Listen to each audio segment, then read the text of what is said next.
salaamaaleykum wa rahmatullah yaaram ñu ngi leen di nuyooti bu baax jaar leen tey dañuy ñëw ci lu am njariñ ngir laaj gu ko ñu bari di laaj te mu mel ni ci jamono ji ñu toll nga xam ne mbir yi dinay xaw di dëgër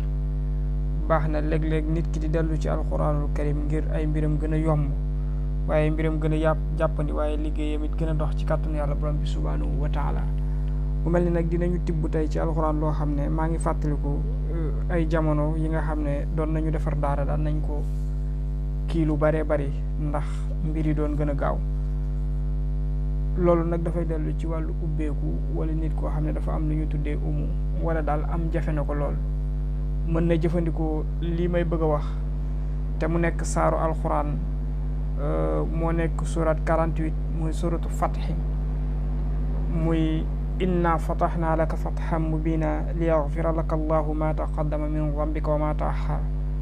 wa yutima nicmatahu alayka wa yahdiyaka siratan mustaqima wa yanduraka allahu nasran adida walladi anzala sakinata fi qulubi almuminina liyazdaadu imanan wala sax su ma ko toppee noonu day gudd waaye daal noonu nga koy bindee ba ca zalika inda allahi fawdan azima ca juróomeelu aaya ba waaye nag fekk boo koy bind aaya boo bind da nga ciy dugal iza jaa nasrullahi wal fath ba saaro jeex nga def ko ba muy juróom-ñaari yoon saa yoo bindee inna fatahnaa aaya boo jot rek dugal ci iza jaa nasrullahi ba mu nekk juróom-ñaari yoon waaye yaa ngi yem ci wa kaana zalika inda allahi fawdan azima loolu boo ko defee nga bind bismillahi arrahmani irrahim 19 fois boole ko ak lem di ko jëfandikoo ci wàllu sangat su fekkee nit ki fi mu nekk mënu fa sangoo mu di ko raayoo def ko comme genre parfum comme parfum samburi rek mu di ko pompe si néegam ak di ci raayu nee nañ dina tax bu fekkee dafa amoon wala am jafe ko